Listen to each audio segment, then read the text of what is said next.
ನೆನೆಗುಂದಿ ಬಿದ್ದಿರುವ ಹೊಯ್ಸಳ ಮಹೋತ್ಸವ ಆಚರಿಸುವಂತೆ ನಾನು 2 ಬಾರಿ ಸಂಬಂಧಪಟ್ಟವರಿಗೆ ಮನವಿ ಸಲ್ಲಿಸಿ ಸದನದಲ್ಲಿ ಚರ್ಚೆ ನಡೆಸಲಾಗಿದೆ. ಆದರೂ ಸರ್ಕಾರ ಮಾತ್ರ ಬೇಲೂರಿನ ಮೇಲೆ ಮಲತಾಯಿ ಧೋರಣೆ ಅನುಸರಣೆ ಮಾಡುತ್ತಿದೆ. ಈ ಬಗ್ಗೆ ಹೋರಾಟ ಮೂಲಕವೇ ಉತ್ತರವನ್ನು ನೀಡಲಾಗುತ್ತದೆ ಎಂದು ಬೇಲೂರು ಶಾಸಕ ಎಚ್.ಕೆ. ಸುರೇಶ್ ಎಚ್ಚರಿಕೆ ನೀಡಿದರು.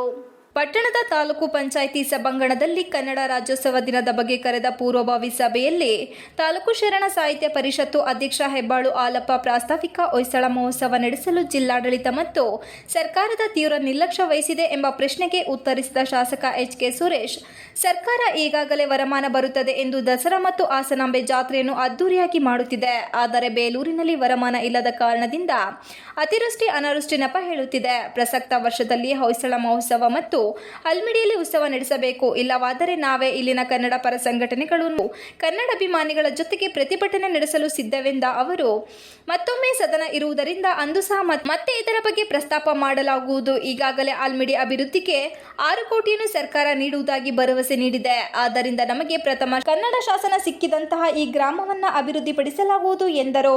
ಮನವಿಯನ್ನ ಮಾಡಿರ್ತಕ್ಕಂಥದ್ದು ಸದನದಲ್ಲಿ ತೊಟ್ಟಿ ಹೇಳಿರ್ತಕ್ಕಂಥದ್ದು ಮಲತಾಯಿ ಧೋರಣೆಯನ್ನ ಮಾಡ್ತಾ ಇದ್ರ ಅಂತಕ್ಕಂಥದ್ದನ್ನ ಈಗಾಗಲೇ ಸನ್ಮಾನ್ಯ ಮುಖ್ಯಮಂತ್ರಿಗಳಿಗೆ ಮತ್ತು ಇವರಿಗೆ ಕೊಡಿ ಅದನ್ನ ಪತ್ರಗಳನ್ನ ನಮ್ಮ ಪ್ರತಿ ಅಂತಕ್ಕಂಥದ್ದನ್ನ ವಿಚಾರವನ್ನ ಕೊಟ್ಟಿದ್ರಿ.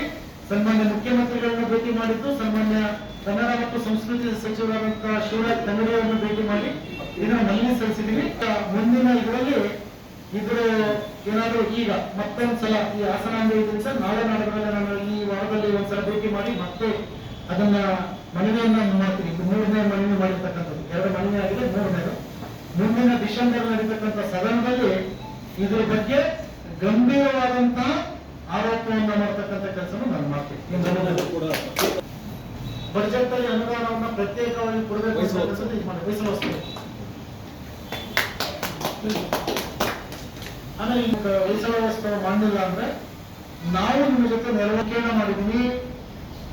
ನಾನು ಯಾವ ರೀತಿ ಸದನದಲ್ಲಿ ಅಂಕಿಅಂಶಗಳನ್ನ ಬಿಚ್ಚಿಟ್ಟಿದೀವಿ ಅಂತಂದ್ರೆ, ಹೊಯ್ಸಳರ ಆಳಿದ ನಾಡು, ಇಲ್ಲಿ ಮಾಡಲೇಬೇಕು ಹೊಯ್ಸಳೋತ್ಸವ ಅಂತಕ್ಕಂಥದ್ದನ್ನ ಇದು ಮಾಡಿದ್ವಿ. ಇದೆಲ್ಲದರ ಮಧ್ಯದಲ್ಲೂ ಸಹ ಯಾವುದು ಪೂರಕವಾಗಿಲ್ಲ. ಬಹುಶಃ ನನಗನ್ಸುತ್ತೆ. ಇದೇ ಸಭೆಯಲ್ಲಿ ಕಸಬಾ ಅಧ್ಯಕ್ಷ ಮಾನಮಂಜೇಗೌಡ, ಕರವೇ ಅಧ್ಯಕ್ಷ ಭೋಜೇಗೌಡ, ರಾಜಕುಮಾರ್ ಅಧ್ಯಕ್ಷ ತೀರ್ಥಂಕರ್, ತಾಲೂಕು ಜನಪದ ಪರಿಷತ್ತು ಅಧ್ಯಕ್ಷ ವೈ.ಎಸ್. ಸಿದ್ದೇಗೌಡ, ತಾಲೂಕು ಪತ್ರಕರ್ತರ ಸಂಘದ ಅಧ್ಯಕ್ಷೆ ವೈ.ಆರ್. ಭಾರತಿಗೌಡ ಮತ್ತು ಲೋಕೇಶ್ ತಮ್ಮದೇ ಆದ ಸಲಹೆಗಳನ್ನು ನೀಡಿದರು. ಪೂರ್ವಭಾವಿ ಸಭೆಯಲ್ಲಿ ಪುರಸಭಾ ಅಧ್ಯಕ್ಷ A R. Ashok, tahsildar M. Mamata, taluk panchayat EO Vasanthakumar, BEO Rajegowda ಹಾಜರಿದ್ದರು.